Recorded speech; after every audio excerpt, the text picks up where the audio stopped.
कि कोनो मास्टर तोरा के टोक दी तो बुझे ओकर काम तमाम बा। कि कोनो मास्टर तारा से बोल दी तो बुझे ओकर काम तमाम बा और तू बिंदास होके एग्जाम में लिख के ये हमार करेला।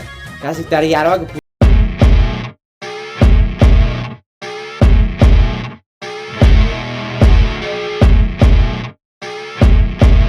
साटे लोग किताबिया के अपना सीना से वैसे हम लोग सटबुका कि जैसे साटे लोग किताबिया के अपना सीना से वैसे हम लोग सटबुका और सुनने की हाई स्कूल के पेपर देवे जेबू एक रह जाके सुनने की हाई स्कूल के पेपर देवे जेबू हमहू चलन पेपर देवे हमरे साथे चलबू का सुननी जानू का दो देवे जेबू पेपर काहे हो कि चारों तरफ पढ़ाई का ही साया है सर पे एग्जाम आया है।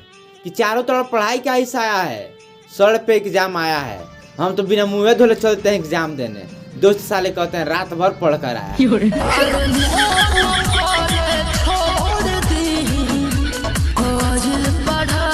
कि रोज हमके देखे के बहाने कुछ नियम आलू हमसे बतिएबू का कि रोज देखे के बहाने कुछ नियम आलू हमसे बतिएबू का सुनने की हाई स्कूल का पेपर आवत बा हमके फेल करेबू का सुननी जानू का दो देवे जेबू पेपर